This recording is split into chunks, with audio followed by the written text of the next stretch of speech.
నేను సంధ్యకను కూడా మాట్లాడవలసిందిగా కోరుతున్నా.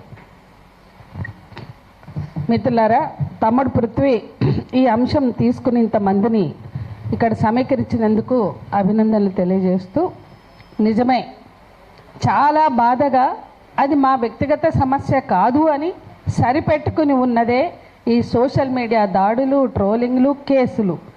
ఎన్నో కేసులు, ఒక్కొక్కసారి ఒక దాడి జరిగిందంటే ఈ వాట్సాప్ యూనివర్సిటీలు పోస్టులు పెడితే అవి కనీసం 300-400 పోస్టులు కనిపిస్తాయి మనకి. ఆ తర్వాత ఇక అడ్డమైన చెత్త రాస్తారు.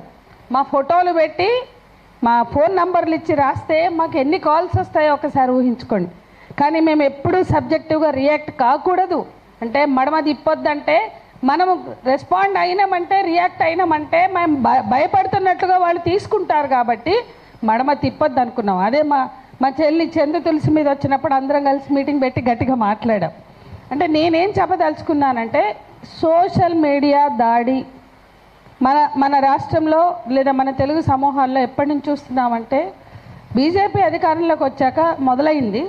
మా వ్యక్తిగత అనుభవంగా చూసుకుంటే, రాజశేఖర రెడ్డి గారు చనిపోయినప్పుడు ఎందుకు జనం చనిపోతారు అంటే ఆయన ఇచ్చే బంధు ఆరోగ్యశ్రీ, అట్లాగే ఫీజు రీఎంబర్స్మెంట్ ఇంకెవరు ఇవ్వరానా, ఎందుకు భయపడతారు అని అట్లా మాట్లాడారు. ఎవరు చనిపోవద్దంటే అప్పుడు ఫోన్ల మీద తిట్టి వదిలిపెట్టారు. ఈ పోస్టులు, ఈ కేసులు లేవు. ఇక నెక్స్ట్ మేము సినిమా ఇండస్ట్రీ ఇష్యూ టేకప్ చేసాం. జూనియర్ ఆర్టిస్టుల్ని చాలామంది యాక్టర్లని తీసుకొచ్చి ఇక్కడ మాట్లాడాం. శ్రీరెడ్డి దాన్ని ఇష్యూని బ్రేక్ చేసినా దాన్ని నిజంగా కేసులు వేసి చివరి వరకు ఒక హై లెవెల్ కమిటీ వేసే వరకు తీసుకెళ్ళింది మేమే. అప్పుడు ఇక్కడ జరిగిన ప్రెస్ మీట్ తర్వాత మేము చిరంజీవిని ప్రశ్నించాము, అందరినీ ప్రశ్నించాం. ఒక వెంకటేష్ మీద మాకు చెప్పలేదు. జూనియర్ ఆర్టిస్టులు వాళ్ళ కథలన్నీ చెప్పారు. ఎవరెవరు ఏ కథలు చెప్పారు వీళ్ళేనా మొక్కలు, అసలు మన తెలంగాణకి ఏం కర్మ, ఈ 2.5 కులాలు వీళ్ళేనా, ముక్కులు వీళ్ళ వారసులు, తాతలు ముత్తాతలు వీళ్ళేనా, ఇంకెవరు లేరా అని చెప్పి అందరినీ తిట్టినాం. ఇక చూసుకోండి, మేము మహా టీవీ పోతే ఆడుకొచ్చేసిండ్రు. ఈ పవన్ కళ్యాణ్ సినిమాలో నటించేటువంటి మన తెలంగాణ పిల్లగాండ్లందరినీ తీసుకుని వచ్చారు, మమ్మల్ని కొట్టడానికి వచ్చారు. అట్లా మాకు వ్యక్తిగత జీవితంలో ట్రోలింగ్ కానీ, దాడి కానీ, కేసులు కానీ పవన్ కళ్యాణ్ తోటే మొదలైనవి. ఇక అప్పటి నుంచి ఇక బీజేపీ ఇక చెప్పొద్దు, వాళ్ళ గురించి ఎంత తక్కువ మాట్లాడితే అంత మంచిది. సరే, ఈసారి టర్ను నేనైపోయినా, చందు తులసి అయిపోయింది, సూర్యపల్లి సుజాత అయింది, దేవ్ అయింది. ఇక ఇప్పుడు ఈసారి టర్న్ మా సార్కి వచ్చింది, ప్రొఫెసర్ నాగేశ్వర్ గారికి. ఖచ్చితంగా నాగేశ్వర్ గారి మీద పెట్టిన కేసులు వెనక్కి తీసుకోవాలని, ఈ దాడిని ఆపాలని, అట్లాగే మా తులసమ్మ చెప్పినట్టు official social media official Twitter హ్యాండిల్లో పెట్టిన పోస్టును వెంటనే తొలగించాలని మేము కూడా డిమాండ్ చేస్తున్నాం ప్రగతిశీల మహిళా సంఘంగా. నేను ఒక 3 విషయాలు చెప్పాలనుకుంటున్నా. తెలంగాణ ఉద్యమ కాలంలో మస్తు తిట్టిన ఒక్కొక్క నాయకుల్ని ఎట్లా తిట్టిందంటే, మేము ఆపలేక చచ్చినాం, అట్లా అంత పర్సనల్గా తిట్టొద్దని బ్యానర్లు పెట్టుడు, తిట్టుడు. అస్సలు ఎవడన్నా నోరిప్పిండా, ఎవడన్నా కేసు పెట్టిండా? పెట్టలేదు. తెలంగాణ ఉద్యమ కాలంలో తిట్టిన తిట్లు ఆంధ్ర నాయకులు చంద్రబాబునే కావచ్చు, పవన్ కళ్యాణ్నే కావచ్చు, చిరంజీవినే కావచ్చు, ఎవరూ తిట్టలేదు. కానీ అంత తిడితే కూడా ఎవరు స్పందించలేదు. తెలంగాణ వచ్చింది, ఒక 2 సంవత్సరాలు రేవంత్ రెడ్డి టీడీపీ అధ్యక్షుడిగా ఉన్నాడు. 3వ సంవత్సరం తెలంగాణ నుంచి బిస్తర్ సర్దుకొని టీడీపీ వెళ్ళిపోయింది.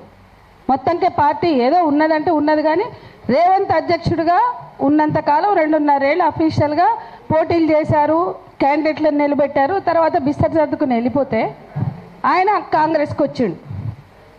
ఇన్నాళ్ళు కేసీఆర్ ప్రభుత్వంలో కూడా మస్తు తిట్టినాం అనేక సందర్భాలు. వాస్తవానికి వాళ్ళంత తక్కువ స్థాయిలో, వాళ్ళంత భూతు పురాణాలతో మన రాజకీయాలు ఉండవు. మన దాంట్లో ఎన్ని లోపాలు ఉన్నా అంత నికృష్టంగా మనకు ఉండవు. అటువంటిది మనము ఎప్పుడైనా విమర్శించినా చంద్రబాబు మీద విమర్శలు ఎప్పుడు జరుగుతాయి, కానీ ఇంత ధైర్యం చేయాల. ఇప్పుడు అంటే గత 10 ఏళ్ల బీఆర్ఎస్ పాలనలో కూడా తిట్టినాం, కానీ ఇంత ధైర్యం చేయలే.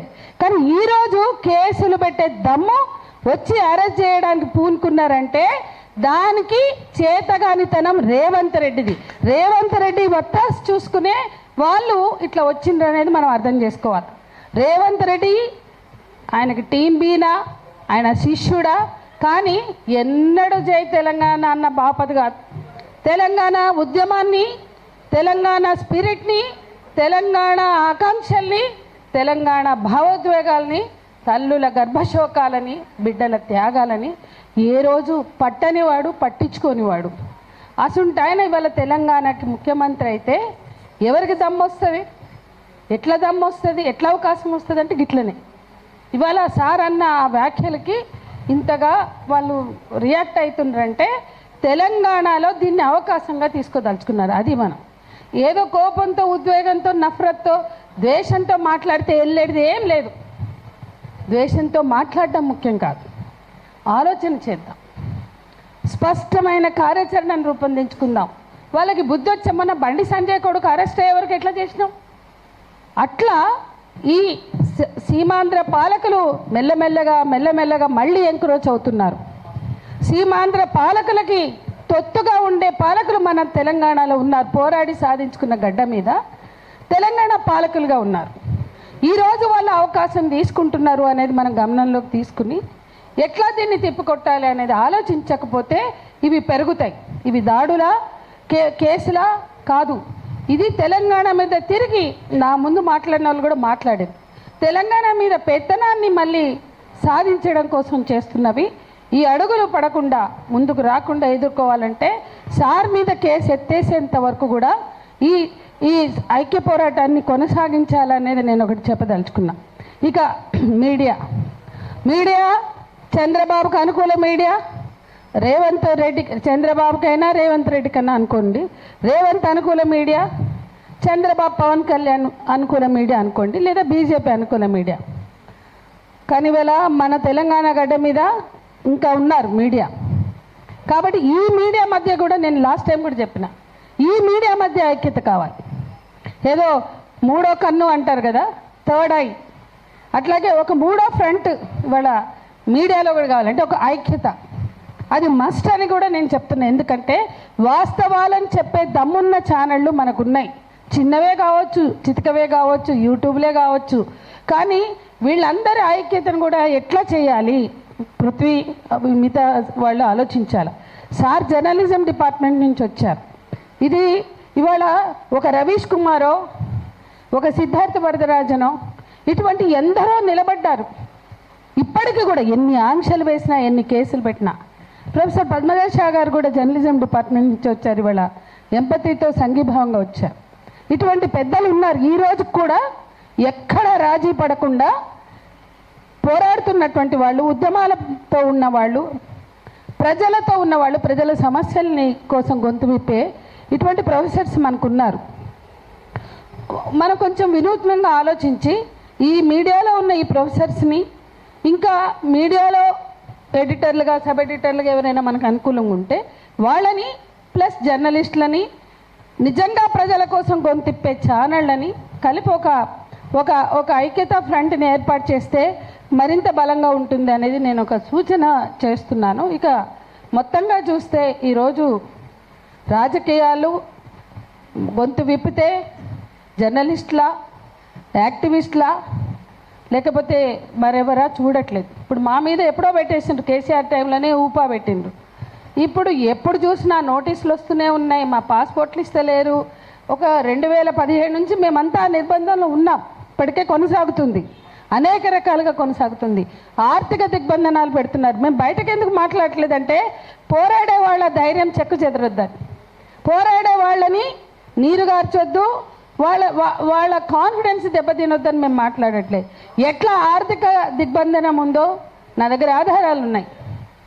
అంటే మా జీవితాలను అన్ని వైపుల నుంచి కమ్ముకుని వస్తున్నారు. అయినా కూడా రాజీ పడదలుచుకోలేదు. రాజీ పడకుండా ఇక్కడ ఎంతోమందిని పనిచేస్తున్నాం ఈ తెలంగాణ గడ్డ మీద. ఆంధ్రప్రదేశ్లో అట్లా అంత ఉన్నారు, కానీ అంత ఉండకపోవచ్చు. కాబట్టి ఈ ఉద్యమంలో తెలంగాణ ఆకాంక్షల్ని ముందుకు తీసుకెళ్ళడానికి, పోరాడి సాధించిన తెలంగాణలో మనకు జరిగిన మోసాలు, అన్యాయాలకు వ్యతిరేకంగా ఒక ఫ్రంట్ అవసరం.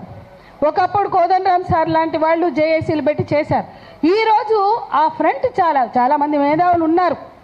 అయితే కాంగ్రెస్తోనో లేకుంటే బీఆర్ఎస్తోనో ఉండకుండా ఉండే మేధావులు కూడా ఉన్నారు. ఇటువంటి వాళ్ళందరూ కూడా ఒక ఐక్యత ఫ్రంట్, ఉద్యమ ఫ్రంట్ పెట్టాల్సిన సందర్భం. రాబోయే కాలంలో మనము తెలంగాణ ప్రజల పక్షం వహించాలంటే, తెలంగాణ ప్రజల హక్కుల కోసం పోరాడాలంటే ఒక సంఘటితంగా ఉండవలసిన అవసరం ఉంది. ఇది కూడా నేను స్పష్టంగా చెప్పదలుచుకున్నా.